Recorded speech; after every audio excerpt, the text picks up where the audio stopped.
depresión.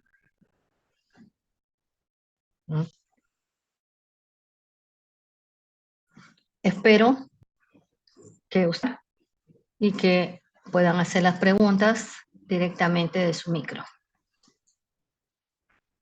A las 2:30 se va a cerrar el ingreso, tal como les dije la otra vez.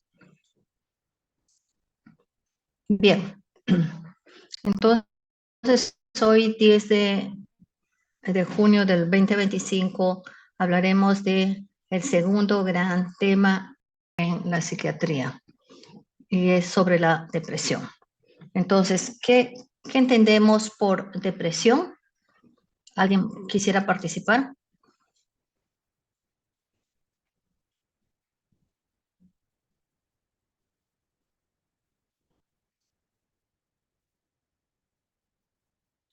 Sí, exacto. Algo habíamos dicho en la clase de afectividad, ¿no? Sí, algo de tristeza, de abatimiento, o simplemente decir está deprimido, ¿no? Dependiendo de lo que estemos viendo, o es un síntoma, o es un síndrome, o es una enfermedad. Entonces, vamos a comenzar. Vemos ahí que tenemos que aprender a conocer, diagnosticar, tratar las depresiones en realidad. Porque como van a ver, son muchos los tipos. Y aquí les puse algo que dijo Abraham Lincoln, ¿ya? Dice, ahora soy la persona más miserable que vive en el mundo. Si lo que siento fuera equitativamente distribuida a toda la raza humana, no habría una sola cara sonriente sobre la tierra. Si jamás estaré mejor, no lo puedo saber. El permanecer como estoy es imposible. Debo morir o mejorar. Y ustedes saben perfectamente quién ha sido Lincoln, ¿no? Un gran hombre, especialmente para su país. Entonces tenemos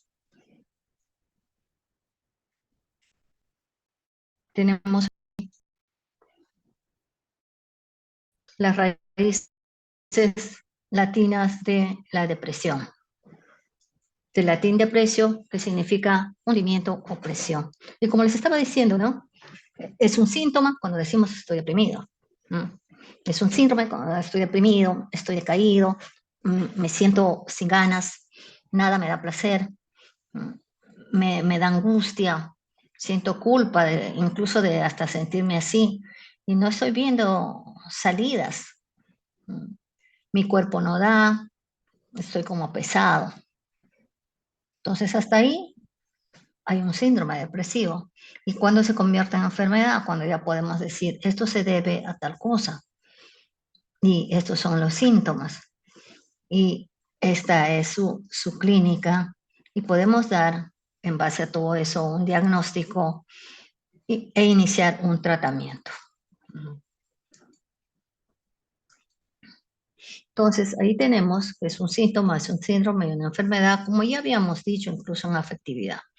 La OMS no ha cambiado las definiciones, o mejor dicho, la definición que tiene sobre depresión, ¿no? Y lo que nos dice es textualmente, la depresión es un trastorno mental frecuente, sí, es muy frecuente, que se caracteriza por la presencia de tristeza, como nos decía su compañero, la pérdida de placer, el interés, o sea, la anedonia, por las actividades y dentro de largos periodos de tiempo, con sentimientos de culpa, baja autoestima, alteraciones del sueño, del apetito, esa sensación de cansancio que les decía, esa falta de energía, la falta de concentración, la pobre memoria. Todo eso nos dice la OMS en su definición. Tenemos muchas definiciones sobre depresión en realidad. Acá les he puesto algunas, ¿ya? Y la otra es, la depresión es una enfermedad con síntomas físicos. Claro, porque nos puede doler la cabeza, nos sentimos pesados del cuerpo, no podemos concentrarnos si estamos ahí tumbados en la cama, con síntomas físicos, psíquicos, como lo que estamos diciendo, y sociales porque nuestras relaciones interpersonales van a disminuir, nuestra comunicación va a disminuir, no vamos a querer salir, y esto va a afectar nuestras relaciones de nuestra vida diaria, de la vida cotidiana, nuestras actividades laborales, nuestros rendimientos. No es lo mismo rendir cuando se está ok o cuando se está un poco subidito de tono a cuando se está deprimido. Es muy, muy difícil, muy costoso hacerlo y el esfuerzo es grande y no va a ser igual. Otra definición es que la depresión es un trastorno del estado de ánimo o humor. Ya sabemos que es el estado de ánimo o humor, que puede ser único o recurrente. Único con un solo episodio, recurrente cuando vuelve a darse. Episódico porque tiene un tiempo, un inicio de duración y un final. Podemos decir, he estado mal entre febrero y abril. O podemos decir también, cuando es permanente, toda la vida estoy así, toda la vida estoy mal, decaído, sin ganas de nada. Y eso implica un intenso sufrimiento. Y ahí tenemos pues otra vez la tristeza, el abatimiento, todos esos síntomas que ya hemos dicho, ¿no? Y que van a afectar la calidad de nuestra vida. La calidad de nuestra vida, por supuesto, ya nuestra vida no va a ser ni color de rosa, ni siquiera un color aceptable, sino nuestra vida va a ser gris, improductiva. Entonces, siendo un poquito por la historia, se habla de depresión, pero no con el término, no con la denominación de depresión, desde muy, muy antiguo. En la antigua Grecia, pongamos con Hipócrates, los humores, y está relacionado con la bilis negra. Miren, 5 siglos antes de Cristo.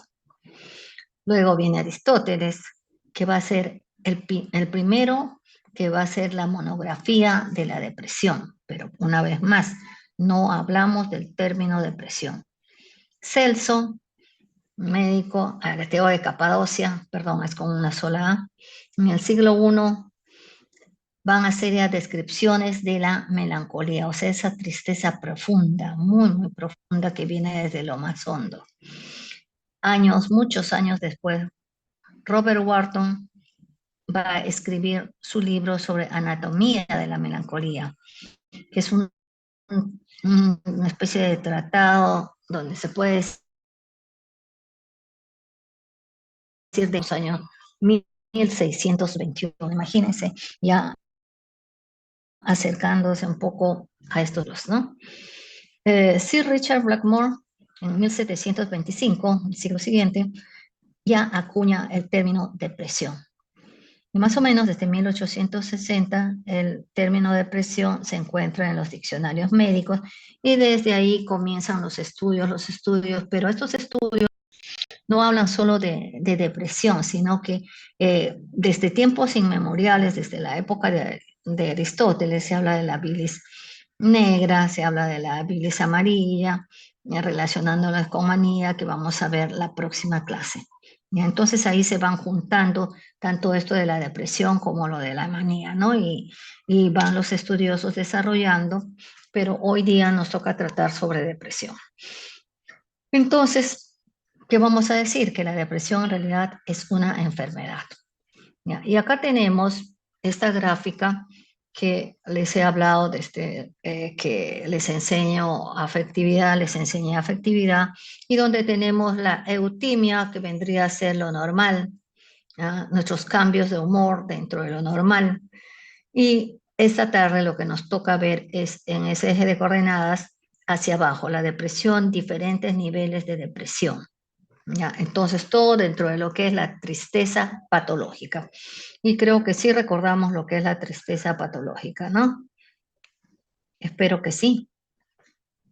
Entonces, aquí tenemos una gran variedad de síntomas depresivos y a la cabeza están la tristeza o ánimo deprimido y la anedonia, que son los más importantes, y ahí está todo un listado de lo que ya dijimos también en afectividad, bajo autoestima, irritabilidad, las distorsiones cognitivas, de motivación, falta de concentración en memoria, desesperanza, culpa, aislamiento, todas las alteraciones del sueño, de la libido, que disminuye, las alteraciones en el peso, en el apetito, en nuestra marcha, en nuestra actividad, en nuestra conducta que se va muchas veces enlenteciendo. Las quejas somáticas que acompañan, las cefaleas, diferentes algias, las famosas migrañas, las lumbalgias y N quejas somáticas.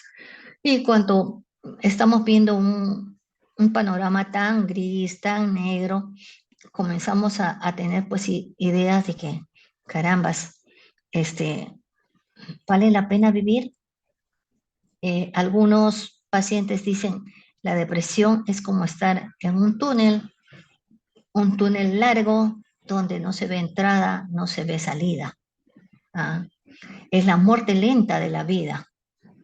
Así se expresan algunos pacientes. No hay razón de estar aquí y comienzan con ideas suicidas y con conducta suicida. Aquí tenemos un rostro donde está el signo de Peragú, que es el omega. El omega, esta curvatura hacia abajo, con las cejas caídas, es el omega de la depresión, los ojos caídos, las comisuras de los labios caídos. La postura típica, así, un poco fetal, vemos un cielo negro, los brazos caídos, cruzados, muchas veces como encerrados en nosotros mismos, la mirada triste y nuestros movimientos lentos al hacer diferentes cosas. Entonces vamos a continuar con lo que vendría a ser el impacto de la depresión. ¿Qué nos dice la OMS? La OMS tiene un eslogan. Ese eslogan dice, no hay salud sin salud mental. Y eso es muy, muy cierto, ¿no? A lo largo de nuestra vida es así.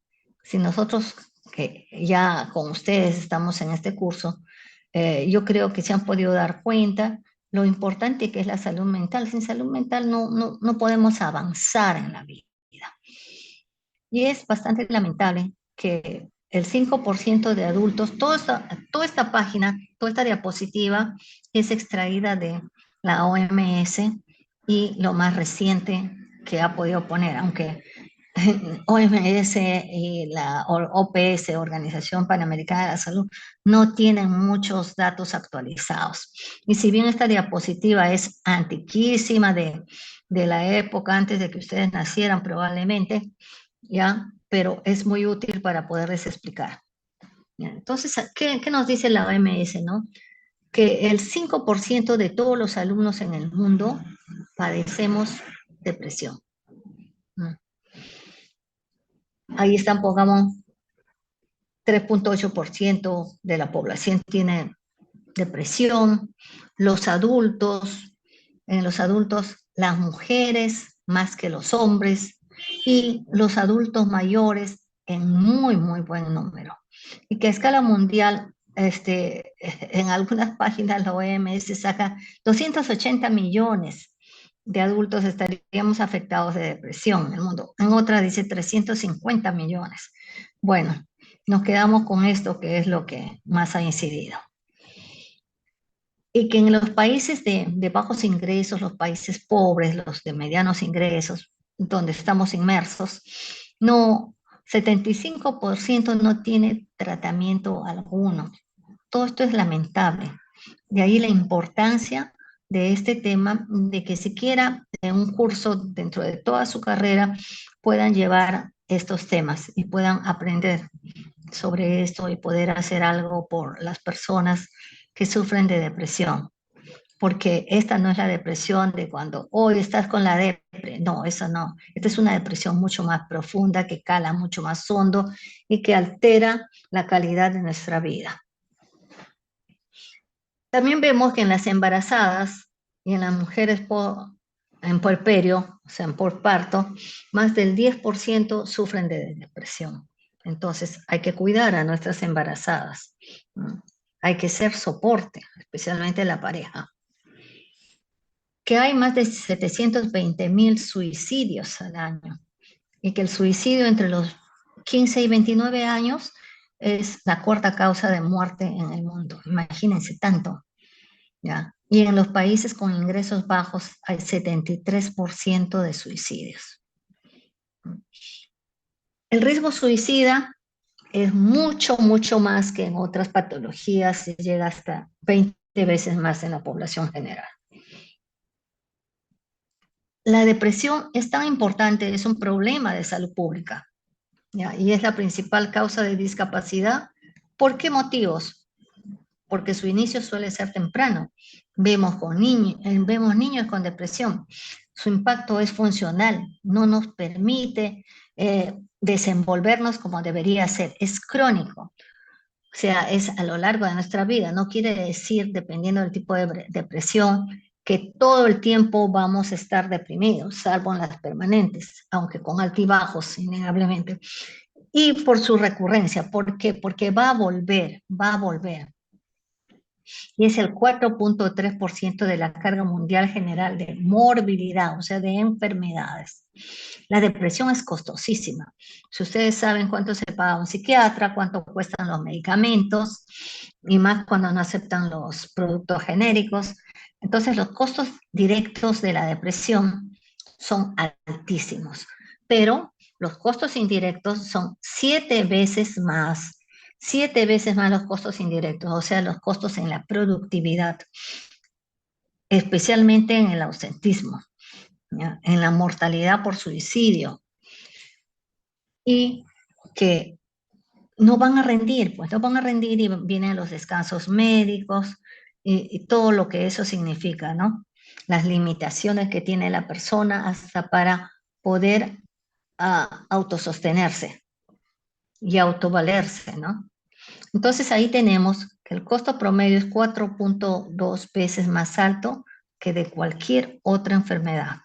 Y ahí está lo que les acabo de explicar, y que el gasto es altísimo, casi 90% en la población económicamente activa. ¿Quién es la población económicamente activa? Ustedes, los jóvenes, los que están en capacidad de trabajar, ¿ya?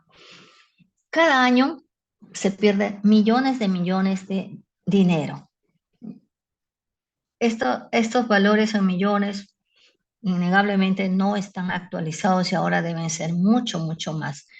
Pero la depresión, imagínense, cuesta entre depresión y ansiedad, porque la ansiedad es la compañerita de la depresión, van de la mano, ya se gasta más de $1 billón. Billón de dólares. Así que imagínense, imagínense lo que cuesta, pero si se invirtiera un solo dólar en tratar la depresión, en mejorar las condiciones, se estaría ganando $4 por cada dólar que se pierde, solamente con mejorar la salud y la capacidad. Esto ha sido publicado en The Lancet Psychiatry. Ahora, ¿qué obstáculos ha detectado la OMS para que la atención en salud mental sea eficaz, especialmente en depresión? Que no hay inversión en la atención en salud mental. Es una realidad en nuestro país, que los proveedores de salud no siempre están bien capacitados. Aún teniendo un título, no siempre estamos bien capacitados, y eso creo que todos podemos hacer conciencia de ello. En la estigmatización que se asocia a los trastornos mentales. El loco, ¿no? Entonces, ¿al loco para qué? Pues que se pierda ahí en el camino. En evaluaciones clínicas inexactas, erróneas, no se sabe hacer buenos diagnósticos, ¿no? La polifarmacia, la industria farmacéutica, que nos vende con su verbo florido, sus invitaciones, los pagos a los congresos, los viajes y todo eso, como que compran también al personal cuando es capacitado. El escaso, difícil, largo, lejano acceso a los servicios de salud especializados. ¿Cuántos psiquiatras habemos en el Perú? No damos ni siquiera para cubrir las necesidades de las principales provincias de nuestro país. Entonces aquí tenemos ese gráfico donde ustedes van a poder ver esa distribución de la que ya estamos hablando, ¿no? Sí, seguimos con lo que significa la depresión, y vamos a ver que de todos los enfermos, el 20% va a sufrir de depresión. Si nosotros nos detenemos a hacer una buena evaluación, una entrevista con una buena relación médico-paciente, vamos a detectar esto. No, no hagamos eso de, ¿por qué viene? Ah, ya le duele la pierna, le duele esto, y ya está. No, no podemos hacer eso. Y que el 50% de todos estos pacientes son pacientes psíquicos. El 50% de los pacientes en general. ¿Cuántos reciben tratamiento adecuado en el producto, en la dosis, en la duración? Solamente 25%. Y de todos estos pacientes, para colmo, del 20 al 30% no responden al tratamiento o la respuesta es, ¿qué puedo decir? Parcial. Muchas veces el diagnóstico va a pasar inadvertido, más en las depresiones enmascaradas, donde lo que predomina son los síntomas somáticos. Y en ese tipo de depresiones, que son las que más van a llegar a cualquier especialista y aún a los médicos generales, está el 50-70%, y donde son pues mal diagnosticadas y no bien tratadas, ¿no? Depresiones que son tratadas con ansiolíticos, con clonazepam, con eso como la compañerita, es la ansiedad. Entonces al comienzo el paciente se siente bastante bien, le han calmado la ansiedad y él cree que le ha hecho efecto a su depresión. No, si es que se da cuenta de que tiene depresión. La depresión suele ser bastante grave, dependiendo de la intensidad, recurrente, que vuelve, ya sabemos, discapacitante física, social, mental. Y hemos dicho que afecta la calidad de vida, y no solo la calidad de vida del paciente, sino la calidad de vida de la familia. Los inmigrantes son tremendos sufrientes depresivos. Se han encontrado valores de hasta 40.7% porque son una población muy, muy vulnerable. Y en estas épocas donde en Estados Unidos están pasando situaciones tan dramáticas, imagínense cómo debe ser. Incluso las personas que migran por la guerra, ¿no? Todos ellos están muy, muy afectados. En América Latina tampoco se tienen buenos estudios y ha sido Moreno y Socha quienes han hecho un estudio donde los medicamentos, los tratamientos con medicamentos son los más caros, ¿no? Entonces, ¿cómo acceder si nuestra gente está en pobreza y un gran porcentaje en pobreza extrema? ¿Cómo poder hacerlo? Difícil. En el Perú también solo la última línea es actualizada, las dos últimas, ¿ya? La depresión la incluyen en las enfermedades neuropsiquiátricas. Los estudios epidemiológicos que han hecho los han incluido. Incluso no hay buenos valores de la depresión que estamos viendo, ¿no? Pero en nuestro país es el primer lugar de carga de enfermedad, al menos en el 2011. Como ven, han sido hechos estudios por entidades extranjeras, ¿no? La ASIS. Eh, el Hospital Noguchi hizo un estudio en el 2012, un estudio epidemiológico, donde se vio que se gastaba 5.000 millones de soles en depresión. Imagínense cuánto. Y USAID, que ahorita ya ha desaparecido, estará por desaparecer totalmente en nuestro país en el 2014, también hizo una evaluación económica en nuestro país, ¿no? Y donde el costo de la depresión era tan alto que abarcaba más del 50% del gasto total en las enfermedades mentales. Para que vean no solo cuán alta es en porcentaje, sino cuán alta es en costos, y más en nuestros países pobres, donde ni siquiera llegamos a veces al 3% de lo que han determinado en el presupuesto. Y en el 2023, saliendo de la pandemia, los servicios de salud atendieron a más o menos 280,000 casos de depresión. Imagínense todo lo que trajo la pandemia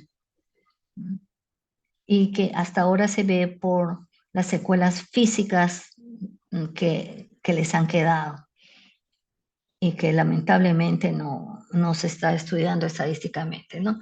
Este último valor de 288 centros de salud mental comunitaria, este sí es actual al año 2025.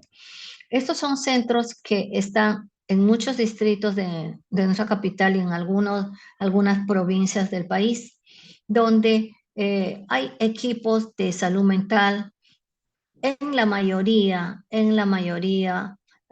dirigidos por psicólogos y en una minoría con la cabeza que es el psiquiatra, ¿no?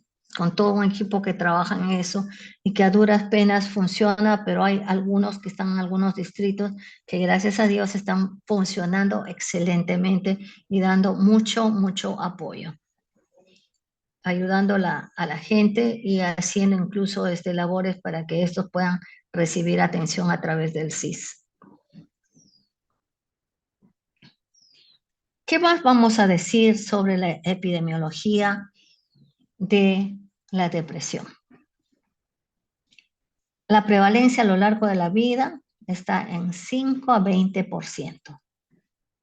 5 a 20% de la población va a tener depresión. Pero esto depende del país. En algunos países llega al 25% y en otros está entre el 5 y 9%. ¿Ya? Ah, las estadísticas son muy disímiles en todo lo que es esta enfermedad depresiva y en la que vamos a ver la próxima vez, porque comenzando por que los métodos de estudio, de investigación que utilizan no son homogéneos, no son los mismos en todos los países, cada uno tiene su sistema. Después, que las clasificaciones varían, pongamos, no es igual cuando era la DSM-4, la DSM-5, no es igual, y más con la DSM-5 eh, que se usa a medias, la CIE-10 que no avanza y que en nuestro país, a pesar de que CIE-10 es la oficial y que ya deberíamos haber pasado a la CIE-11, hasta ahora no se implementa y no se implementa por las dificultades que esta genera en base a una serie de cambios que han habido y que hace mucho, mucho más difícil precisar diagnósticos y poder hacer algo más en cuanto a los tratamientos de acuerdo a estos diagnósticos. La epidemiología también nos dice que en la depresión las mujeres lamentablemente ganamos. La relación es 2-1. Que los más afectados en realidad son los países cuando están muy industrializados. Los países muy industrializados con mucha, mucha población. Y los países pobres se llevan el premio. Se llevan el premio porque como somos pobres no tenemos los medios. ¿Ya? Nuestras poblaciones son más disímiles, están más alejadas, tenemos más problemas. Si bien en los países industrializados es alto, pero en los países pobres es mucho más, a pesar de que la población a veces es menor. Y hemos dicho lo de las embarazadas y el puerperio, y los factores que se dan a que sea más en la mujer que en el hombre, se dice que son factores hormonales, los efectos del parto, el tipo de atención que reciben, el apoyo psicosocial que puedan tener, la afectación con estresores, los modelos de conducta que se puedan tener y más aún cuando se tiene la indefensión aprendida. Indefensión aprendida, creo que les he explicado en afectividad, pero es esa donde vemos a un elefantito que para comer lo encadenan, lo maltratan, ¿ya? Y así le dan de comer. Y lo tienen encarcelado. Cuando al elefantito lo liberan, que lo lógico sería que salga, que huya, que esté libre y que pueda alimentarse, ya no está castigado nada, pero ahí se queda aplastado. Eso es así como algunas personas viven, se quedan aplastados por lo que aprendieron en el camino. No pueden salir de eso y necesitan ayuda. Y no siempre la ayuda llega. La Edad Media de inicio es más o menos a los 40 años. Eso no quiere decir que antes no haya, ¿ya? Porque la mitad del 50% comienza entre los 20 y los 50 años. Y también hay depresiones en niños y en edades avanzadas, mucho más que estas. Ahora, todas esas poblaciones nacidas después de la Segunda Guerra Mundial están más afectos por lo vivido en esas épocas, por cómo han tenido que levantar las poblaciones, los países y por sobre todo porque, como ustedes saben, vivimos en un mundo globalizado. Esta globalización hace que no tengamos fronteras, compartamos muchas cosas y entre las muchas cosas que se comparten es la depresión, la pobreza, las enfermedades, ¿no? Y como hay intercambios, mejor dicho, como van naciendo más poblaciones, se juntan las poblaciones y los factores genéticos también se empoderan. De acuerdo al Estado civil, se da más en los que tienen menor apoyo social, ¿no? Menor apoyo, redes de apoyo, como son los solteros, los separados, los divorciados, los viudos. En las áreas rurales hay mucho más que en las urbanas. La gente se deprime mucho más por las condiciones mismas en las que están. La morbilidad, 20% tiene morbilidades, comorbilidades. Y la comorbilidad psiquiátrica es muy alta, así como la no psiquiátrica. 10 a 15, incluso 20% de personas presentan conducta suicida, ¿ya? Y suele haber una historia familiar de depresión. Por eso la necesidad de hacer una muy buena evaluación. ¿Cuáles serían los factores de riesgo para sufrir de depresión? Hay factores personales, familiares y sociales, ¿no?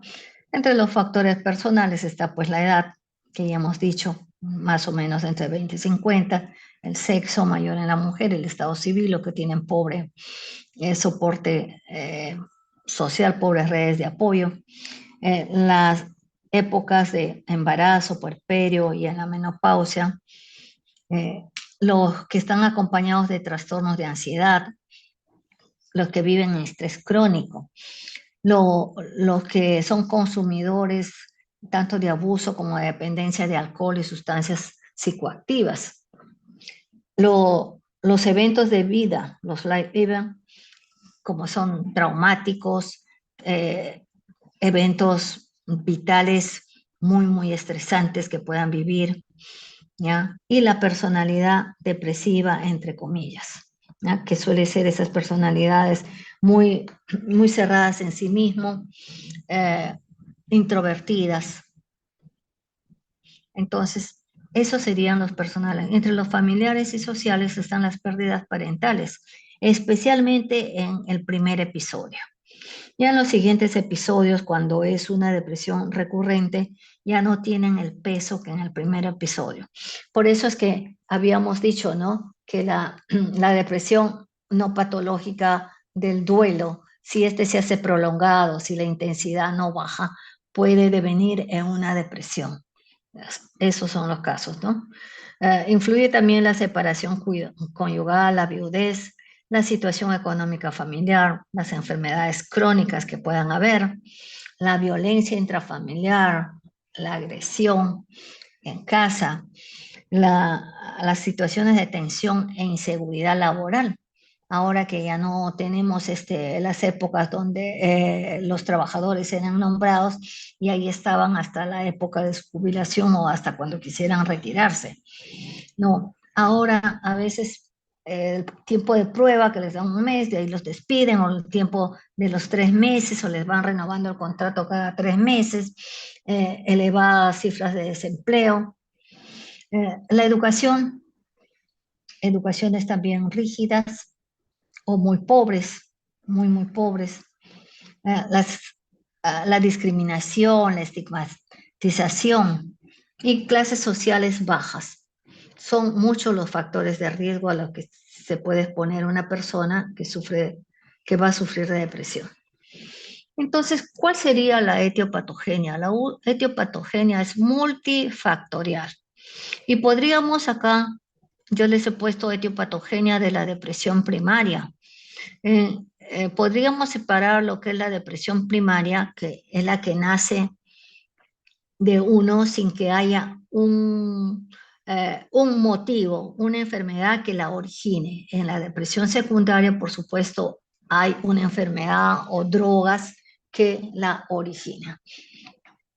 Y en la depresión primaria podríamos incluso separar dos grupos, ¿ya? Que sería la de la depresión endógena, que es prioritariamente en base multifactorial también de tipo genético, bioquímico, no endocrino, y lo que vamos a ver, y la que sería la, la depresión social, porque está afectada básicamente por estresores psicosociales. Entonces vamos a ver la que es mucho, mucho más biológica. Por genética es poligénica.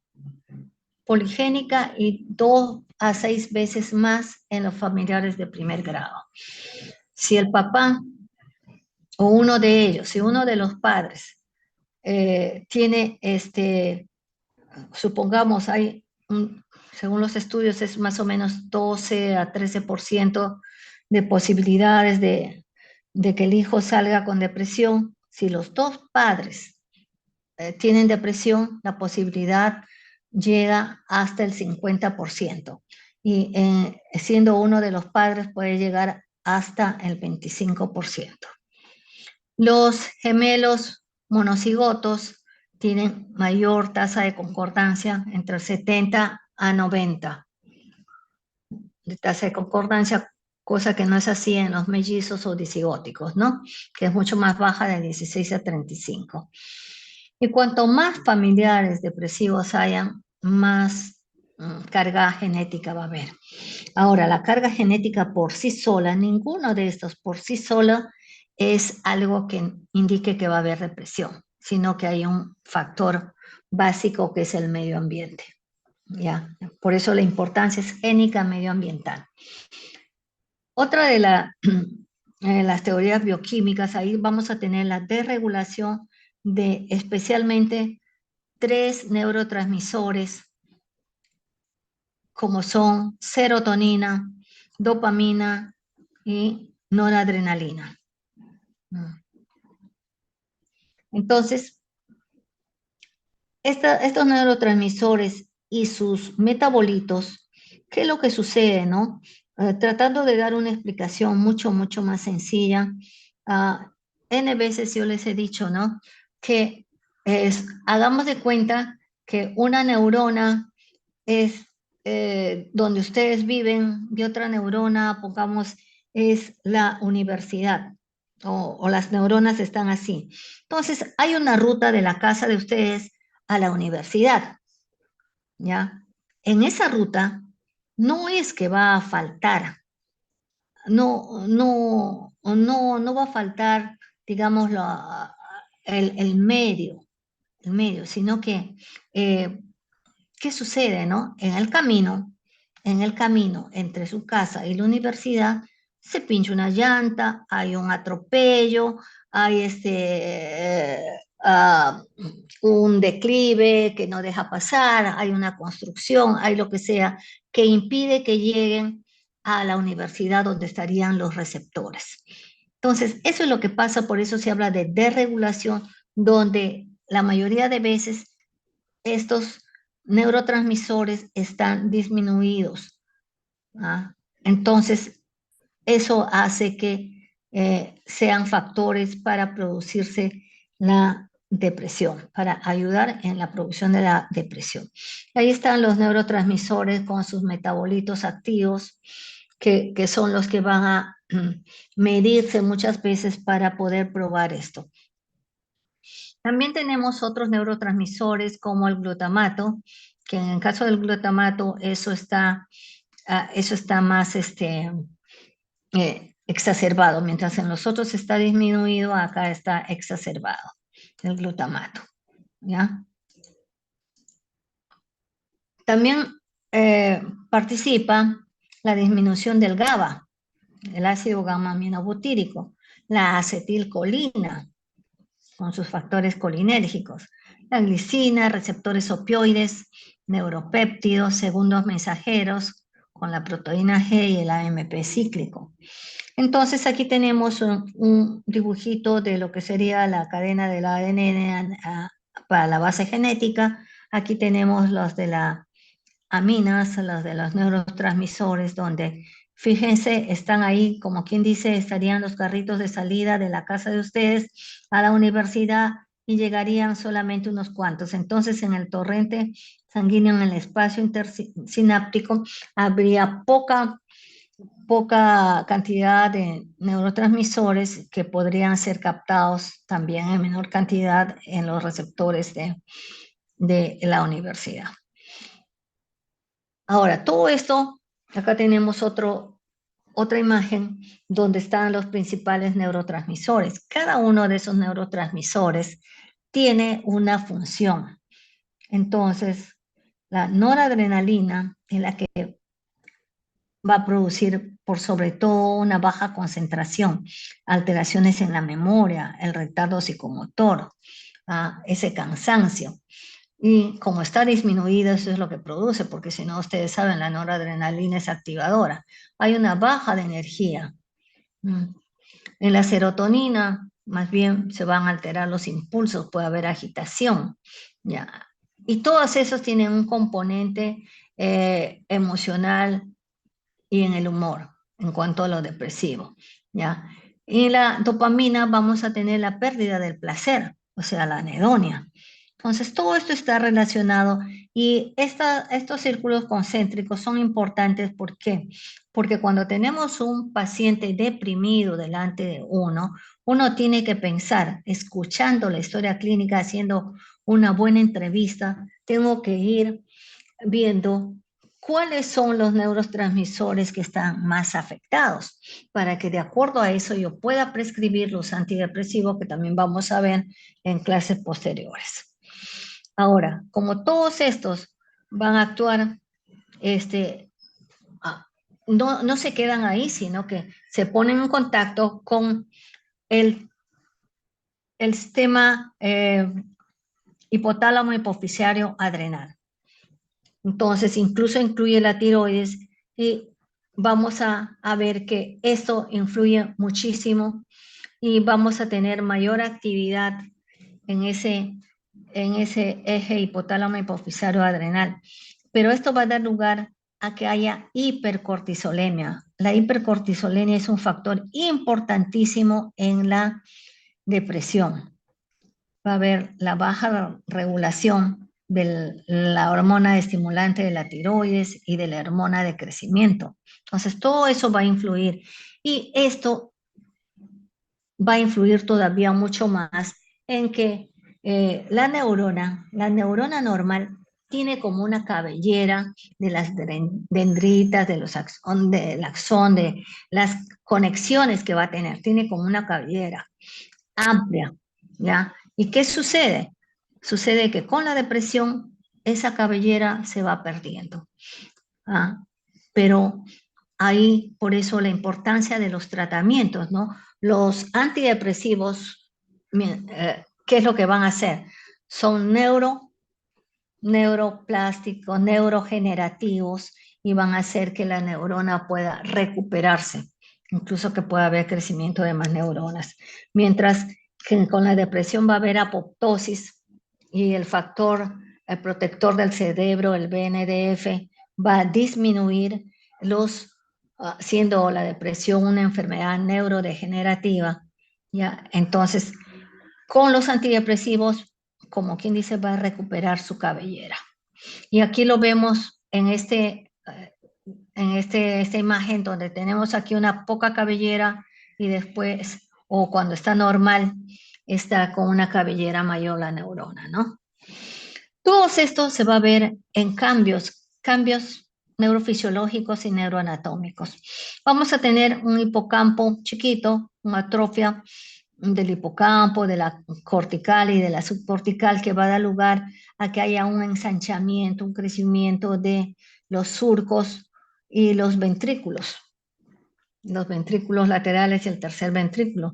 Va a haber también un menor metabolismo a nivel prefrontal, donde por eso se llama la hipofrontalidad, que ahí van a estar las alteraciones de la memoria, de la concentración. Ya les decía yo que era por disminución del BNDF y de la neuroplasticidad, la neurogénesis. Felizmente hay los antidepresivos. Esto también va a hacer que haya disminución de la latencia del REM. Entonces se va a alterar el sueño REM. ¿Ya? Asimismo, la depresión hace que tengamos también menos linfocitos. Si tenemos menos linfocitos, vamos a tener las defensas bajas, vamos a estar más proclives a tener un sistema inmunitario bajo, bajo y con propensión a las infecciones y a los procesos inflamatorios. Entonces aquí están las estructuras cerebrales que se comprometen. Aquí en la otra imagen están los surcos, ¿ya? Y el tercer ventrículo cómo está decrecido. Y aquí en lo que serían las imágenes funcionales, pues estas son estructurales, uh, la, las imágenes estructurales y estas son las funcionales, donde vemos que en el deprimido está como un cerebro apagado y en el que se está supuestamente sano es un cerebro que está prendido. Entonces, todo eso sería en cuanto a una depresión más biológica, ¿ya?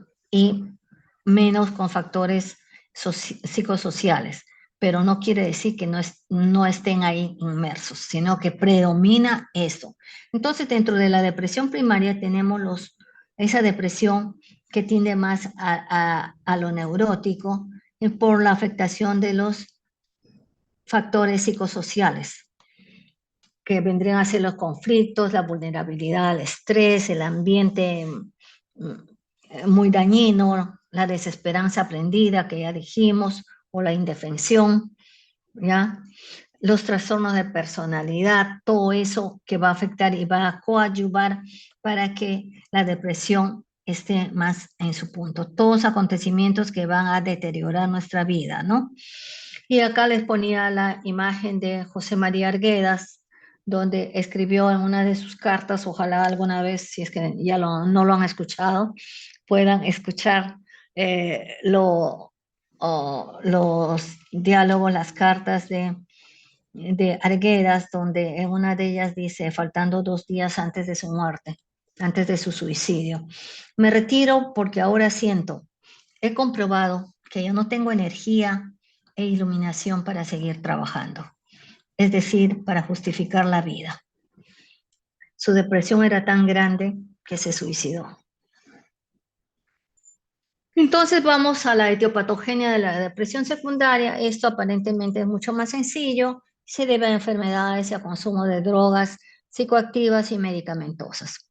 Entonces ahí a la cabeza vamos a tener, valga la redundancia, el cáncer de cabeza de páncreas, el cáncer pulmonar, la carcinomatosis, enfermedades coronarias, endocrinológicas, anemia, Parkinson, enfermedades neurológicas, infecciones, como estamos viendo, inflamaciones, trastornos psiquiátricos, como ansiedad, que hemos dicho la compañerita, la demencia y el trastorno afectivo orgánico depresivo.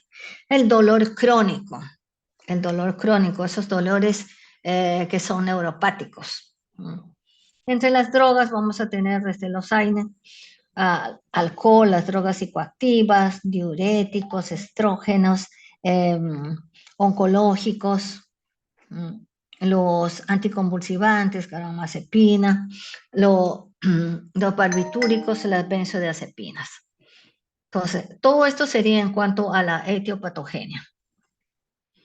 Y ahora, de acuerdo a todo lo que estamos hablando, vamos a ver que tenemos muchos tipos de depresiones, muchos. Entonces, Ahí tenemos a la cabeza, la depresión mayor, que es se puede decir de la que más estamos hablando, que puede ser unipolar o monopolar episódica. ¿Mm? La distimia, que va a ser la permanente, la depresión bipolar, que también es episódica, que lo vamos a ver ahora de pasadita, para que nos sirva en la próxima clase cuando hagamos trastorno bipolar. La depresión melancólica, que esas depresiones tan hundidas, la depresión estacional, que vamos a ver en qué época se va a dar, la típica, la enmascarada, acuérdense, la enmascarada es la que ustedes, sea la especialidad o no especialidad que sigan, van a verla, van a verla. Las depresiones reactivas, cuando sucede algo, el trastorno mixto ansioso depresivo, que como dice, está como cancha, las depresiones puerperales, la del anciano, la infanto-juvenil, el trastorno disfórico premenstrual. ¿Hasta aquí alguna pregunta?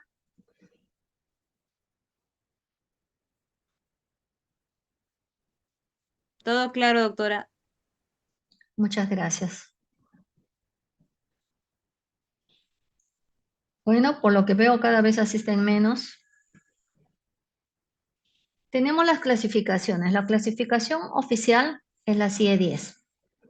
Ya les dije que no está implementada la CIE 11 y la clasificación vigente oficial no va a cambiar, por más que estudiemos también de la DSM-5, pero la que se pone en los certificados y en cualquier documento válido a nivel nacional desde el punto de vista médico es esta clasificación. Entonces tenemos lo que sería en cuanto al trastorno del humor depresivo, el episodio depresivo, que sería episodio único, no necesitan saber los códigos, puede ser leve, moderado, grave, con o sin síntomas somáticos, la grave con o sin síntomas psicóticos, después los otros episodios, ¿no? Los otros episodios depresivos que ya son una especie de cajón desastre cuando no se sabe cómo catalogarlos, se pone otros episodios depresivos, episodio depresivo no especificado. Eso es generalmente un cajón desastre y yo suelo decir que es para los que no saben precisar los otros diagnósticos. En el trastorno depresivo recurrente, o sea, el que vuelve cada cierto tiempo, también está leve, moderado, grave, con psicosis, sin psicosis, y los otros son episodios depresivos y el episodio depresivo recurrente no especificado. Entre las persistentes, recurrente no es igual que persistente, está la ciclotimia y la distimia. Nosotros ahora vamos a ver distimia y en la próxima clase ciclotimia. Y después los mayores cajones de desastre, el F38 y el F39. La clínica. La clínica se basa especialmente en 5 áreas. Por eso están con negrita. El área afectiva, que es el ánimo depresivo, mínimo 2 semanas. Mínimo 2 semanas donde está deprimido la mayor parte del día. Y tiene pues todo ese cortejo, no todos los síntomas, pero un gran cortejo de síntomas depresivos que ya los hemos repetido al cansancio. ¿Ya? Entonces ahí están, autoestima, pérdida de cansancio. Entonces, la siguiente área básica en la clínica de la depresión mayor es el área cognitiva. El pensamiento se hace lento, monotemático, dando vueltas sobre lo mismo. Globalmente negativo cuando es ya más severo. ¿Y qué significa globalmente negativo? Yo les dije en la clase de afectividad, es el pensamiento depresivo en relación al pasado, al presente y al futuro, donde incluso ya comienzan a llegar las ideas de muerte, ¿ya? Yo quiero dormir y no despertar, porque una cosa es idea suicida y otra cosa es idea tanática. Idea tanática es la idea de muerte. Yo no quiero despertar, o si no quisiera estar así, sin darme cuenta de nada. Como no existir, pero no le dicen me quiero matar o voy a matarme. Nadie le dice eso, ¿no? Se ponen pesimistas fatalistas, con desesperanza. ¿Ya? Disminuye la atención, la concentración, la memoria, todo eso por la hipofrontalidad. Y por consiguiente, el rendimiento va a ser bajo, el rendimiento cognitivo. Van a haber distorsiones cognitivas, donde van a decir, siempre voy a estar así, toda la vida es así, casi nunca mejoro. Mi vida es de lo más tormentosa. Y hay una serie de generalizaciones erróneas. Pueden también estar los delirios catastrofistas, de ruina, de pecado, terribles en realidad. Otra área es el área motora y de conducta, donde va a haber aislamiento, abandono personal, enlentecimiento, llanto, clinofilia, que es ese estar acostado. Esta no es una perversión, la clinofilia es eso que dice, quisiera estar todo el tiempo en la cama y ahí permanecen. Y el deprimido puede tener inhibición motora, es enlentecimiento, todo, pero también puede llegar a la agitación. Y ahí se enmarcan también las conductas suicidas.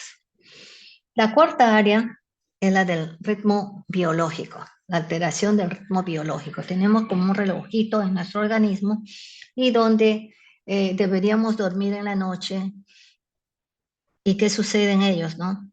Despiertan de madrugada. Es un despertar precoz, están aplastados toda la mañana y en la tarde hay mejoría. Por eso se dice despertar precoz y mejoría vespertina. Dice, está llegando las 5 o 6 de la tarde o la nochecita y ya levanto, estoy más ágil, hago mis cosas. En la quinta área están las alteraciones somáticas. Las alteraciones somáticas en cuanto al apetito, al sueño, a la baja de peso. Se considera baja de peso que puede estar comprometida con la depresión cuando se pierde 5% del peso al mes y estando deprimido. Tiene la fatiga, las múltiples algias, la astenia, las disfunciones sexuales y la constipación. Yo le he agregado aquí el área de la voluntad porque ahí estaría el desgano, la dificultad para la toma de decisiones, la pérdida de la iniciativa y de la motivación. Ahora, ¿cuántos tipos de depresión mayor hay? Hay dos tipos. La del episodio único o aislado, que es la que les decía yo, comenzó, pongamos en abril, y ya estoy saliendo de eso. Estoy en junio y ya estoy saliendo de eso. O sea, me ha durado casi 3 meses. Casi 3 meses. Y pongamos a lo largo de mi vida no me ha vuelto, ¿no? Al menos hasta la fecha, no me ha vuelto. Entonces es un episodio único. Pero si es recurrente, pongamos, yo cuando tenía 20 años tuve un episodio depresivo, sí, de ahí no he vuelto a estar hasta que ya cuando estaba trabajando apareció otro y después de un tiempo otro y otro. Esa es la recurrente, la que vuelve, la que más se cronifica, pues. Se cronifica justamente por su recurrencia, ¿ya? Y va del 50 al 85% y generalmente a partir del tercer año cuando no hay tratamiento. De ahí la importancia de dar tratamiento en la depresión. Ahora, en todas estas no debe haber manía en ningún momento ni hipomanía y tampoco debe haber, debe ser secundaria a drogas o enfermedades médicas. Esto es como un denominador para los dos tipos, ¿ya? Y aquí están los gráficos de estas depresiones, para que viendo el gráfico ya se les grabe más. Seguimos con la clínica. ¿Y cuál es el curso clínico? Es progresivo. Y si bien estamos estudiando más en base a, a CIE-10, la DSM-5 nos habla de los especificadores.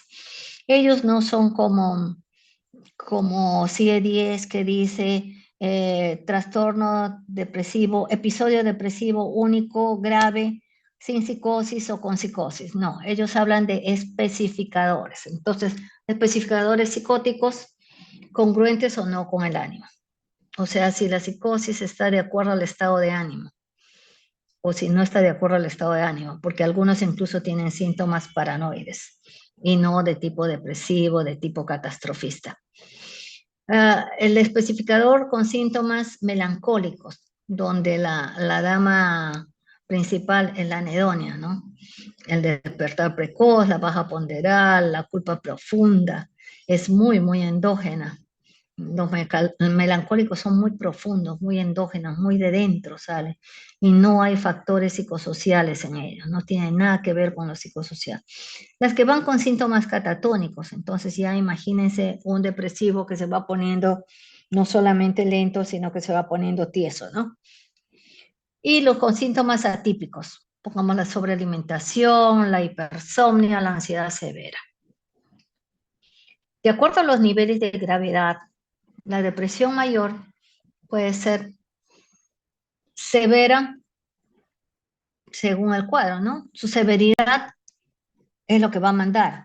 Puede ser leve, moderada, grave. ¿Ya? Ahora, esta leve, moderada, grave, la leve generalmente no tiene deterioro social, ni tiene deterioro laboral. Entonces, se suma, para dar más gravedad, se suma el grado de deterioro social o el grado de deterioro laboral. Y el diagnóstico, innegablemente, es un diagnóstico clínico. Entonces, en base a la entrevista, en base a la historia clínica bien, bien hecha, con un buen examen neurológico, con evaluaciones para las otras patologías que pudieran darse. Porque siempre hay que descartar en la patología psiquiátrica, siempre, siempre hay que descartar lo orgánico de lo que es la patología psiquiátrica netamente mental, ¿no? En el diagnóstico diferencial que vamos a tener, el duelo que a veces por su intensidad confunden con depresión mayor. A veces no es que está tan deprimido, es una depresión mayor. No, señores, la depresión mayor no es mayor por su intensidad. Metan eso en su cabeza, no es mayor por su intensidad. Que uno de los niveles de gravedad sea justamente la severidad en intensidad, la gravedad que le da, no quiere decir que por eso sea mayor, porque hay depresión mayor leve y moderada. El trastorno bipolar, episodio depresivo, que ya lo vamos a ver, la bulia procesal de la esquizofrenia, esa bulia que viene en los esquizofrénicos donde el afecto no y la voluntad no les responden. La depresión posesquizofrénica, que ya la mencionamos en la clase de esquizofrenia, el trastorno esquizoafectivo tipo depresivo, porque hay varios tipos, hay maníaco, hay mixto. La distimia, que es una depresión, hemos dicho, persistente, permanente, a lo largo del tiempo. Y el trastorno afectivo orgánico, que vendría a ser eso de las depresiones secundarias. Entonces vamos a ver quién acompaña a la depresión mayor. Comorbilidad. Comorbilidad no quiere decir causa. Comorbilidad dice que la puede acompañar. Entonces, ¿quiénes la acompañan altamente? Otras patologías psiquiátricas y los trastornos de personalidad. Los tipos de ansiedad. Ahí está, que yo les decía que es la compañerita preferida de casi todos los trastornos mentales, la ansiedad. Y las variantes de la ansiedad, como son el trastorno obsesivo compulsivo, la ansiedad social. También vamos a tener aquí el consumo de alcohol y drogas que van a acompañar, no van a desencadenar porque no son depresiones secundarias. Acuérdense, depresión mayor es una depresión primaria, biológica. Las enfermedades médicas, tipo infarto del miocardio, las cardiovasculares, ¿no? Y los estresores psicosociales, que son frecuentes desencadenantes de los primeros episodios, más no de los otros. Hasta aquí alguna pregunta, hemos terminado la depresión mayor.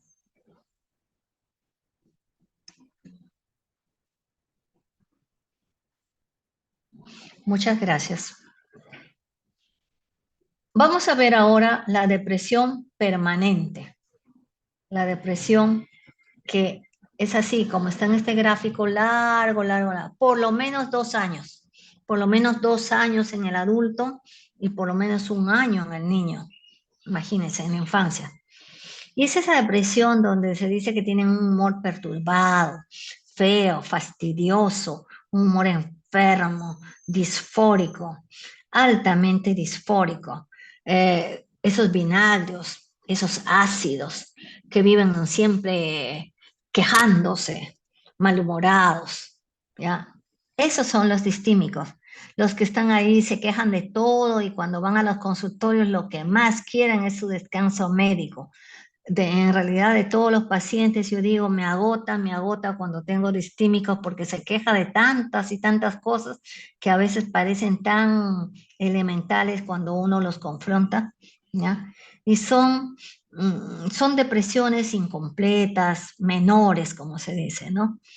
Por eso se llama también depresión menor y es la antigua, aunque no es tan igual, depresión neurótica. Y a lo largo de la vida, acá está mal escrito, es vida, no es visa, 6% es lo que se da. Es alto, bastante alto. Y como se está diciendo, ¿no? Es persistente, permanente, es menos grave, sostenida, causa mucho fastidio, altera las relaciones interpersonales, laborales, son cargosos, su productividad es menor, em, sus potencialidades no las desarrollan por su mundo de quejas y no disfrutan de la vida, no disfrutan en realidad de la vida y hay que ver que como esa canción antiquísima, ¿no? La vida es más sabrosa, no solo en el mar. La prevalencia es del 5 al 6% y es más en mujeres solteras y jóvenes. Y en las mayores solteras, ¿no? Las solteronas que dicen, ¿no?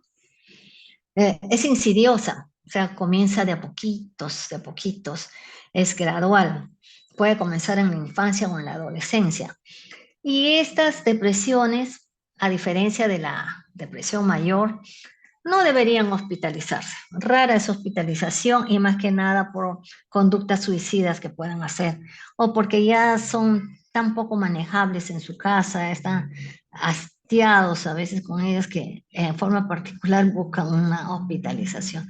Pero en realidad, si no es el riesgo suicida, son pacientes que no deberían hospitalizarse porque el costo día de una hospitalización es altísimo, más en centros especializados con sus servicios de psiquiatría. La distimia es explicada por teorías psicodinámicas, las teorías de Freud, ¿ya? Y está en función a alteraciones en el desarrollo de la personalidad del yo. Los factores más precipitantes son el estrés que vive la persona, pero para ellos, si bien para muchas personas ese estrés es manejable, para ellos no. Entran en continuo conflicto. Sus niveles socioeconómicos suelen ser bajos, su educación baja y como les digo, viven atormentados. En realidad dan bastante pena porque sufren bastante, sufren y hacen sufrir, mientras que el psicótico hace sufrir pero no sufre, ya, al menos el psicótico esquizofrénico, ya, estos sufren y hacen sufrir. La comorbilidad puede ir con depresión mayor y es ahí cuando se forma la depresión doble que se llama, donde instalada la distimia, pasados los 2 años y por ahí viene un episodio de esos que tienen las características de la depresión mayor. Ese conjunto, distimia, depresión mayor, se llama depresión doble. Comorbilidad también es con la ansiedad, y hemos dicho, con los somatomorfos, con los trastornos de personalidad inmadura, los trastornos limítrofes, los de baja tolerancia a la frustración, el alcoholismo. ¿Cómo es la clínica? Es un ánimo depresivo, prácticamente todo el día, todos los días. Ya dijimos 2 años en adultos, 1 año en niños y adolescentes. La persona está crónicamente depresiva, crónicamente. Lo que predomina es lo subjetivo, que no tiene energía, que para cansada, no tiene mayores enfermedades, su autoestima es baja, vive comparándose con los demás, muy pesimista, desesperanzada, como si nada. Toda mi vida, sí, ¿qué voy a hacer? Aunque su riesgo suicida en realidad no es tan alto como la otra. Su dificultad para concentrarse, su baja productividad, están rumiando sus mismas ideas de malestar, de mal geniados, viven insatisfechos con la vida. ¿Mm? Y si nosotros comparamos con la depresión mayor, tiene por lo menos 3 síntomas de depresión mayor, pero no cubre todo el cuadro clínico, por eso es una depresión menor. ¿Ya? Predominan los síntomas vegetativos, y más los subjetivos, ¿no? Lo que le hace discapacitante es la disforia permanente, o sea, ese malestar horrible que puedan tener. Quienes no tienen distimia, y hay que hacer excluirlos. Cuando es el episodio depresivo mayor en los primeros años, se puede confundir. A veces al comienzo es difícil de diagnosticar, pero si ya son 2 años hay que estar pensando en distimia, ¿no? Eh, no debe haber manía ni hipomanía y no debe ser secundaria en enfermedades médicas o a drogas, ¿ya? ¿Con quién hacemos el diagnóstico diferencial? Especialmente con la depresión mayor. Especialmente con la depresión mayor, con las depresiones secundarias a enfermedades y a drogas, con el episodio bipolar depresivo, con la depresión doble, para poder hacer el diagnóstico solo de distimia, con el déficit de atención e hiperactividad, con la demencia. Y ahora vamos a ver las depresiones menores, aunque estas 2 primeras que vamos a ver no son tan menores porque vienen a ser casi una depresión mayor. Se consideran como depresiones mayores, pero no de la misma calidad que la depresión mayor por sí sola, ¿ya? Y es la depresión del trastorno bipolar, o sea, se diagnostica trastorno bipolar, episodio actual depresivo, que puede ser leve, moderado, grave, con psicosis, sin psicosis. Y estas depresiones son más frecuentes. ¿Ya? O sea, si bien tiene el correlato de una depresión mayor, estas son más frecuentes que en la depresión mayor por sí sola. Son más recurrentes, ¿ya? Duran también mínimo 2 semanas, a veces un poco menos, ¿no? Eh, están deprimidos casi todo el día. Estas depresiones se caracterizan sobre todo que tienen más retraso motor, más clinofilia y más agitación. Entonces, ¿cómo diferenciaríamos la depresión mayor de la depresión bipolar? Por el retraso motor, la clinofilia, la hipersomnia, ¿ya?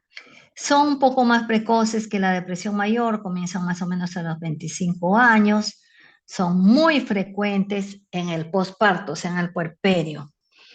Hay mayor riesgo de morbilidad. Estas depresiones por evolución natural a veces remiten sin tratamiento, ¿ya?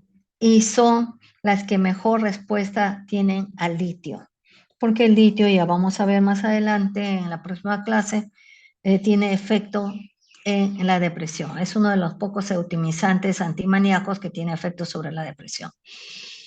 Tiene antecedentes familiares con trastornos bipolares, o sea, familia que tiene trastorno bipolar. ¿ya? ¿Por qué? Porque es una depresión bipolar. Fácilmente puede virar a manía cuando se usan antidepresivos. Se dice que no se debe usar antidepresivos, no, pero hay que tener cuidado por este riesgo de viraje. Hay mayor riesgo suicida y no es por enfermedad médica ni por uso de drogas. ¿Cómo es la depresión estacional? Como su nombre lo dice, es por estaciones. Y es una depresión ya sea de tipo unipolar o una depresión de tipo bipolar. ¿Ya? O sea, está en los dos. La depresión estacional está tanto como unipolar como en bipolar. Y se da, mejor dicho, se observa mejor en los países del norte donde las estaciones están más definidas, más intensas incluso. Y esta depresión suele ocurrir en otoño e invierno. Y cuando son bipolares, en verano, en primavera, ya comienzan a presentar hipomanía o manía. Esta depresión estacional equivale a la hibernación humana. Vendría a ser la hibernación, como si fuéramos ositos, ¿ya? Se puede presentar desde la infancia o en la adolescencia. Y acá las mujeres somos las súper ganadoras. Vamos de 6-1 comparado con los otros. Está ligado a melatonina, ¿ya? Porque la melatonina está disminuida y eso hace que estén ahí, ahí y ahí con los cambios hormonales y más hibernando, ¿no? La ingesta excesiva de carbohidratos.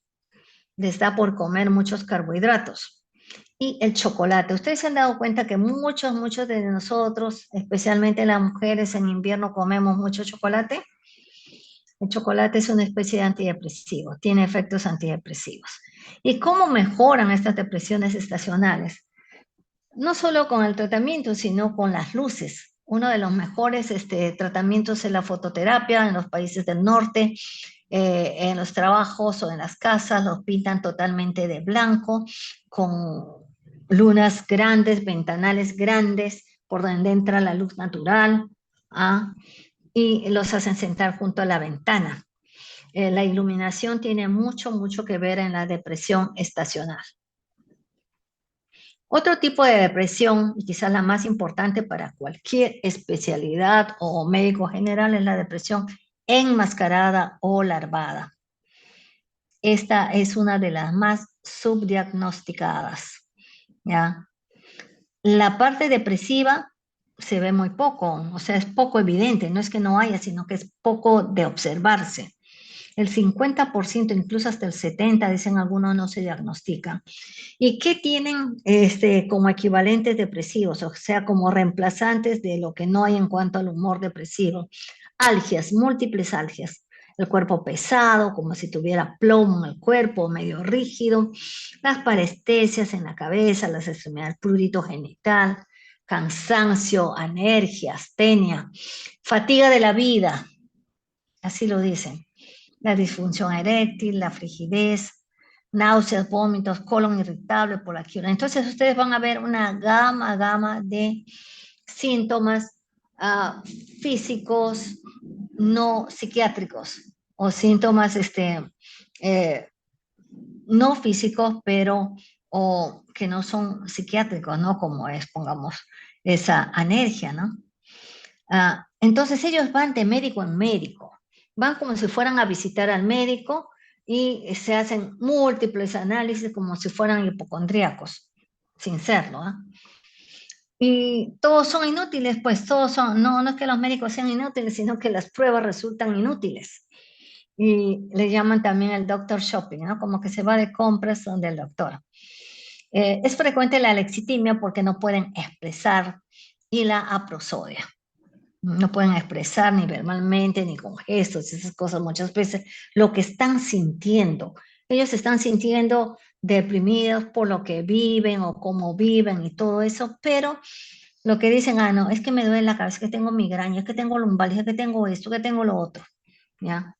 Entonces hay que hacer el diagnóstico diferencial con enfermedades físicas versus somatización, con hipocondría, conversión, trastorno de personalidad, los conflictos de pareja, familia, la problemática laboral y el bajo rendimiento. Por la edad vamos a tener la depresión del niño y del adolescente y la depresión del adulto mayor. ¿Ya? En el niño y adolescente también es difícil poder precisar el humor depresivo, y más bien hay una gran heterogeneidad.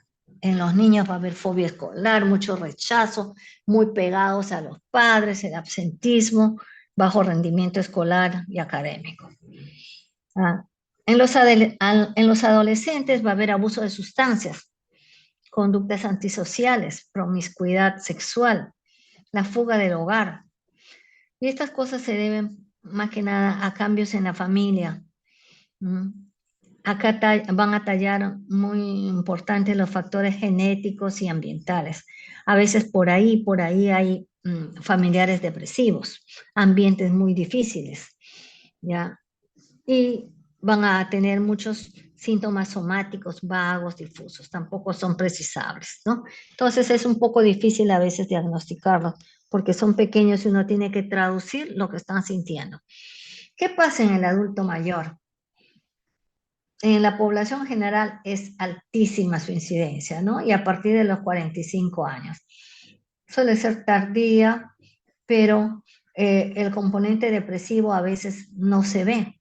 Se ve que el adulto mayor se va detrayendo, se vuelve irritable, mmm, percibe malas cosas, las distorsiona, eh, cree que está muy enfermo de algo, ¿no? Que es mi estómago y no puedo comer esto, no puedo hacer tal cosa, ya no pueden hacer las mismas actividades que hacían.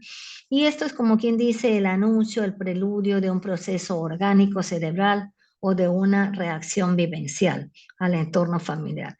Pero no siempre va a ser así, sino que se deprime como que no espera ser viejo, no acepta ser viejo y se va deprimiendo, y más el ambiente en el que vive, niveles socioeconómicos bajos, familias muy disfuncionales, la pérdida del cónyuge, ya no son pareja, está solo, la familia lo toma ya en un sentido peyorativo, el viejo apesta, ya no sirve para nada, solo estorba, enfermedades físicas concurrentes, entonces la persona se aísla y el riesgo suicida es alto.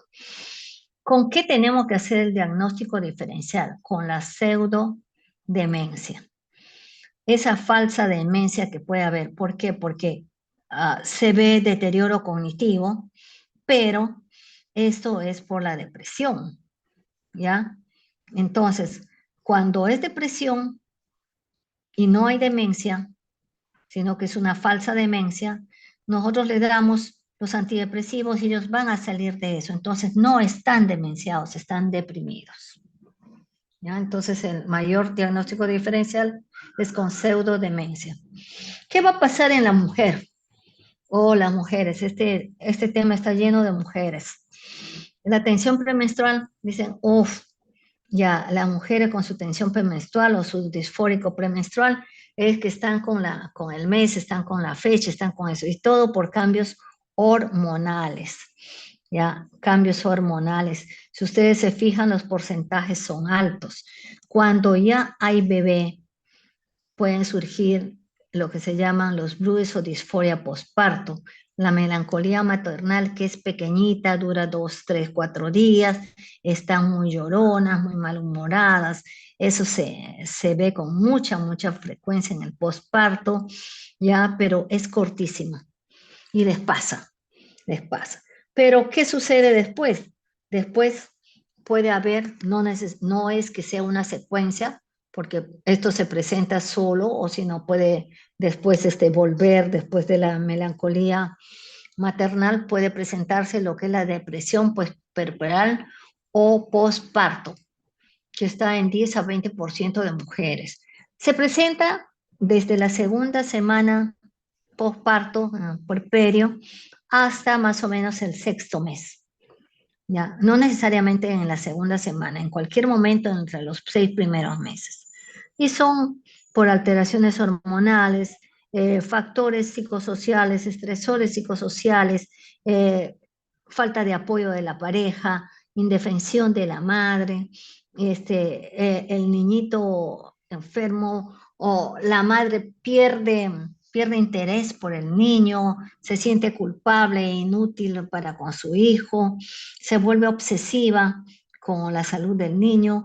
En algunos casos, si entran en psicosis, pueden atacar al niño, porque si entran en psicosis puede suceder como con una paciente que cuando veía a su bebé para darle lactar, ella alucinaba, ¿ya? Y veía que un Chucky entraba y que tenía el pelo rojo y que encima tenía cachos, ¿ya? Y casi ahorca al bebé. Esa paciente la tuvimos en el hospital, ¿ya?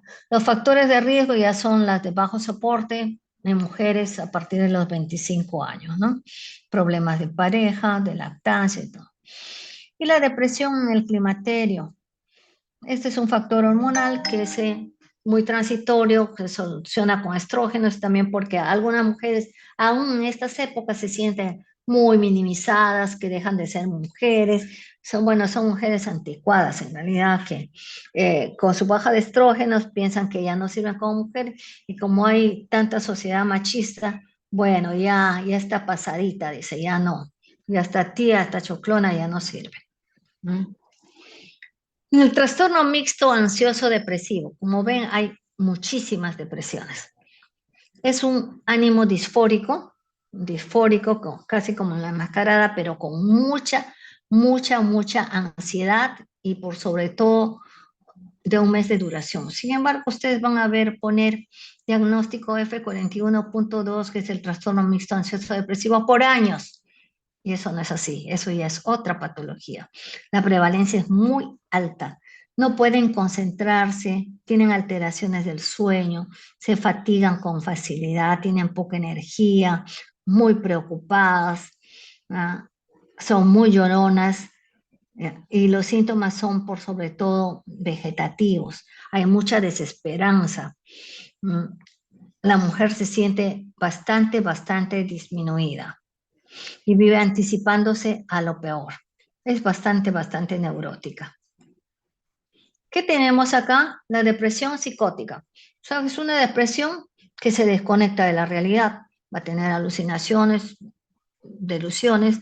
La alteración del pensamiento puede ser congruente con el humor depresivo, entonces ideas de ruina, esas cosas, o no congruente con ideas muy paranoides, ¿no? Eh, el sentimiento de fracaso es grande y hay que tratarlo como una psicosis. Eso es así. La depresión resistente o refractaria es esa que no nos responde a dos o más tratamientos, o nos responde muy poquito o no nos responde, a pesar de que estos son adecuados en dosis y en duración, adecuados por el antidepresivo elegido, adecuados en la dosis dada y en el tiempo que se están dando. Y el tiempo que se les da es más o menos de 6 a 8 semanas, donde tenemos que ver qué más vamos a hacer. Entonces no responden al tratamiento, o puede que nuestro diagnóstico esté errado, o puede que nuestro tratamiento esté errado. Eso también tenemos que pensar. No somos todopoderosos. Y la gran mayoría solo responden a dosis tope, a dosis alta. Es necesario seguir eh, verificando los niveles séricos de antidepresivos, de hormonas tiroideas, si es que tenemos la posibilidad de niveles séricos de antidepresivos, si es que los hacen los laboratorios, ¿no? Hay que analizar si hay estresores psicosociales y ver cómo actuar sobre ellos. Y al mismo tiempo aquí es muy necesaria la psicoterapia. ¿Cómo revierten estos un poquito, ¿ya? Con esquetamina endovenoso? ¿Mm? Este es un esteroide de la ketamina que, aunque en muy pocos casos, pero algunos los logra sacarlos. La depresión atípica, ay, esa es la más difícil, ¿ya? Su inicio es más temprano, hay ánimo depresivo, pero también hay de todo. El componente ansioso es grande, suelen estar aumentadas de peso, de apetito, muy pesadas, con mucha somnolencia, muy lentas, mm, se aíslan de larga data, no funcionan. no funcionan, están ahí un poco más como entes sin estar psicóticas. Y es el 30% de las depresiones, esas las más difíciles de diagnosticar, las que no nos responden nada. ¿Qué dificultades, qué obstáculos vamos a tener para el diagnóstico? Vamos a tener, en primer lugar, una historia mal hecha o incompleta, una pobre relación médico-paciente, porque no hay paciente que no colabore. Y eso, con la práctica, ustedes van a lograrlo. No hay paciente que no colabore, en verdad. ¿Ya? La depresión que está encubierta, ¿ya? O que tiene patología comórbida, concomitante, o que genera síntomas depresivos que no se están considerando. A veces no se tiene en cuenta la enfermedad física. Si va donde el psiquiatra, a veces el psiquiatra no considera la enfermedad física. Y si va donde el médico general no considera la enfermedad depresiva. Entonces son obstáculos que se tienen, ¿no? Cuando el paciente niega síntomas depresivos, pongamos en la enmascarada. Cuando hay complicidad tácita con el familiar, no, por favor, ¿cómo va a tener la depresión? ¿Que ¿Y eso es una enfermedad es mental? No, por favor, eso sí que no. La, escaso tiempo de la consulta. El, el médico está apurado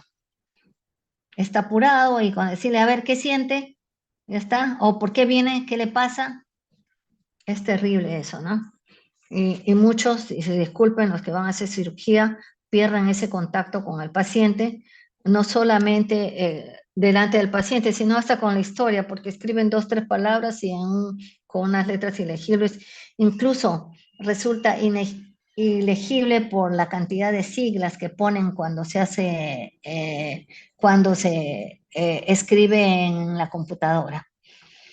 La estigmatización social. Hay poblaciones que no los quieren, entonces son postergados, ¿no? Incluso los presupuestos son menores.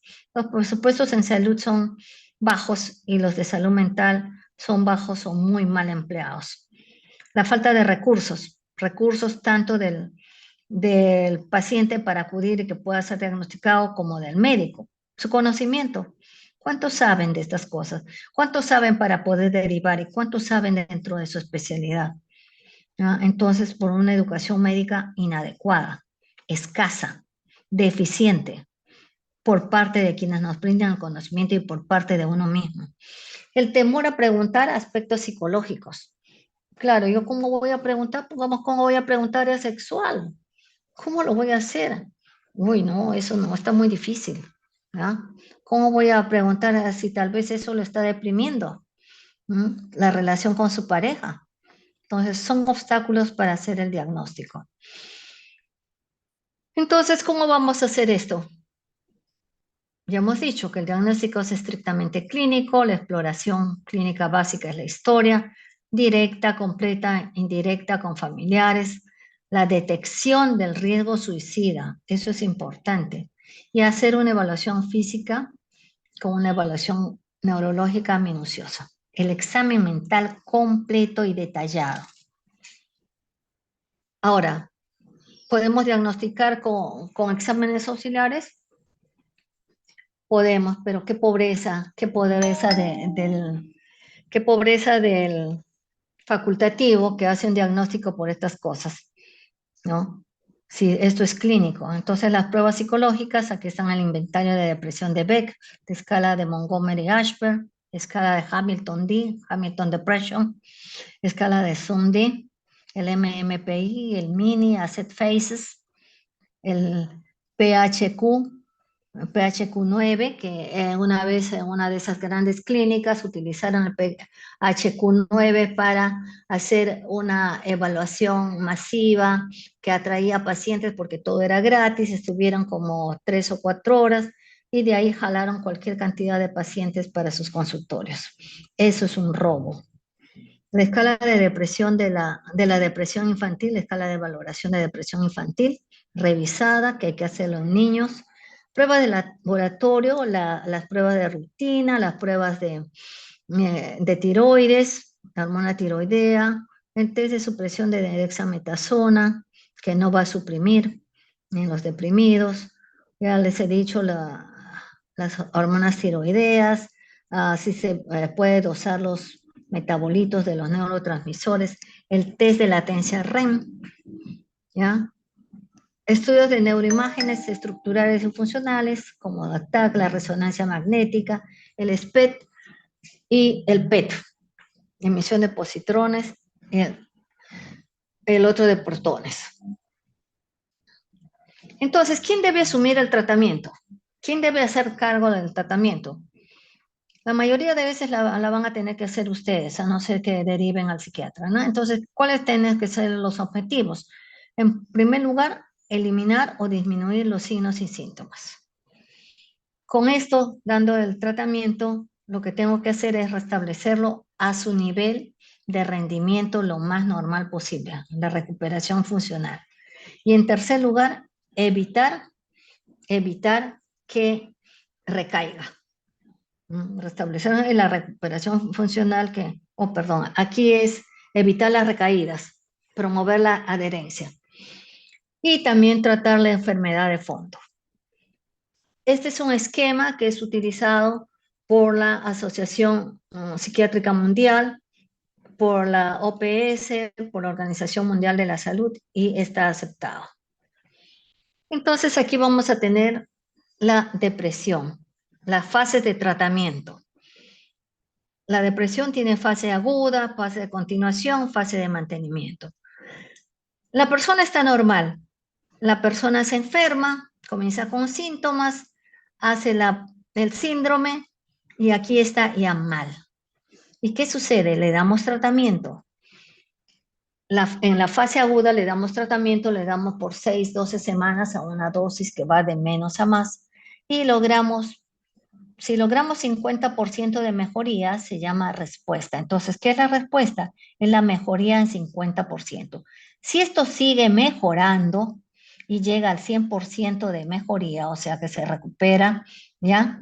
Esto se llama remisión. Entonces, la remisión es la mejoría al 100%. Si la remisión continúa ya todo ok, el paciente todo ok, los 4 o 9 meses sin quitarle el tratamiento, pero ¿qué sucede?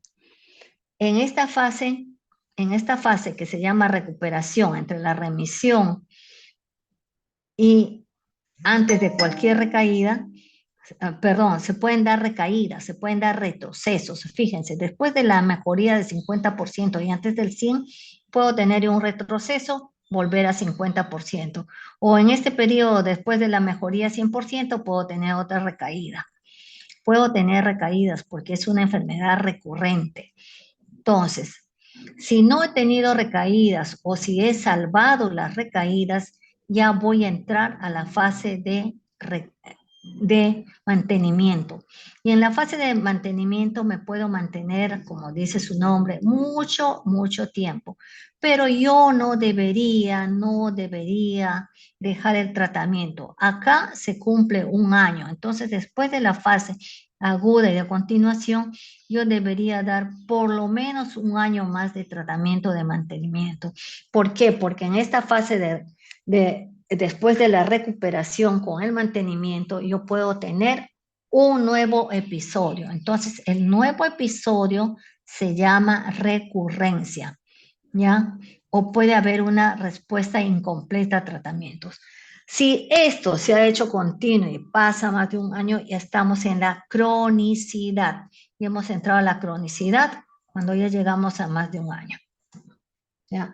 Entonces, este es el esquema que deberíamos seguir, porque esto se va a ir repitiendo en la depresión recurrente y en las otras enfermedades que vamos a ver más adelante. ¿Cómo tenemos que tratar? Las depresiones menores, que hemos visto son muchas, básicamente con psicoterapia y con antidepresivos. Y en la depresión mayor, tenemos que dar eutimizantes o estabilizadores del ánimo, que los vamos a aprender en la próxima clase. Y los antidepresivos, que también los vamos a aprender en la próxima clase. En los antidepresivos tenemos varias estrategias, 4 estrategias básicamente: optimización, cambio, combinación y potenciación. Podemos también utilizar electroshock.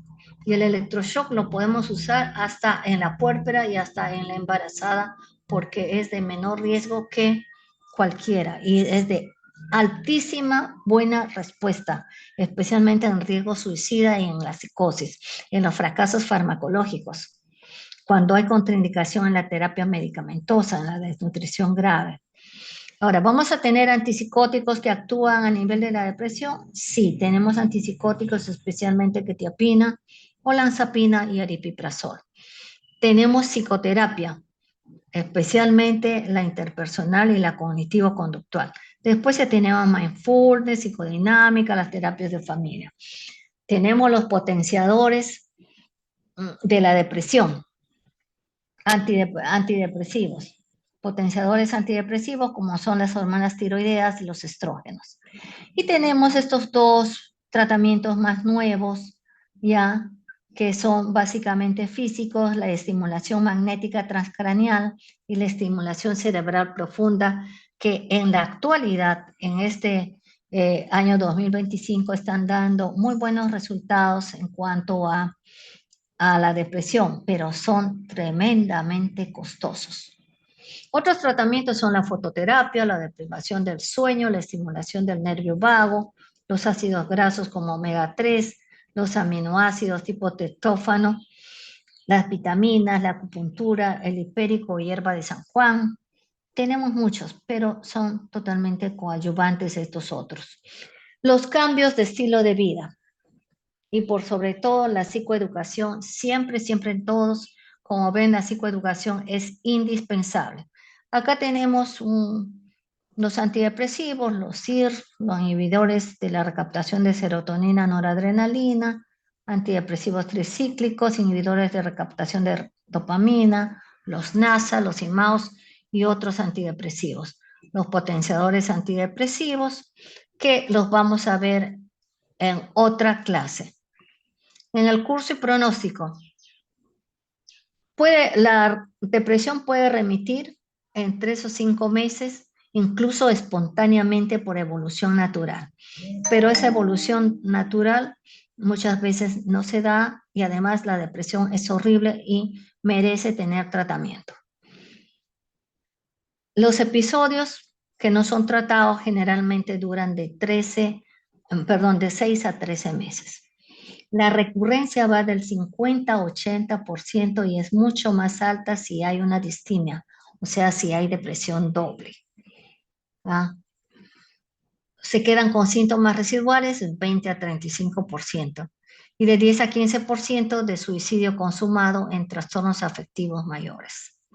El pronóstico en realidad no es benigno, pero mucho va a depender de los soportes en cuanto a medicación, en todo tipo de tratamientos, en cuanto a la red de apoyo, ¿ya? Y esto va a coadyuvar para que el pronóstico sea un poco mejor. Este no es el título, disculpen, no lo borré. Este es un esquema, resumen de lo que es la depresión. Acá está la depresión. Acá tenemos las depresiones menores de este lado, ya que una depresión psicológica, que es la reactivo situacional, se trata con psicoterapia. Todo lo que es psicológico se trata con psicoterapia. La distimia y es una depresión, se puede decir, mixta entre biológico y situacional, entonces se trata con psicoterapia y se acorta con antidepresivos o se minimiza la intensidad con antidepresivos. Y la parte biológica, que es la depresión mayor, sea unipolar o bipolar, que es necesariamente, indispensablemente se trata con antidepresivos, eutimizantes y con psicoterapia. Este es un esquema bastante resumen de todo lo que hemos dicho. Y aquí una muestra de lo que son las psicoterapias, que los va a hacer más adelante, si no me equivoco, el doctor Ramos, entre la psicoterapia interpersonal y la psicoterapia cognitiva. La psicoterapia interpersonal es más dirigida a esos problemas y conflictos, ¿ya? Y mientras que la terapia cognitivo-conductual es para cambiar patrones anormales, distorsiones cognitivas, esquemas de la personalidad que pueden cambiar. Entonces, cambia tu pensamiento, cambia tu vida, te dice la terapia cognitivo-conductual. ¿Alguna pregunta? Y disculpen que me haya pasado 7 minutos.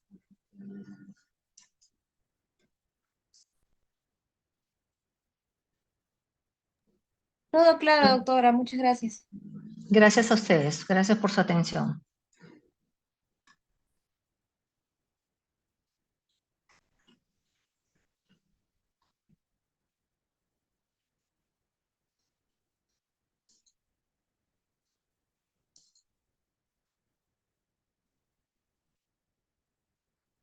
The recording has stopped.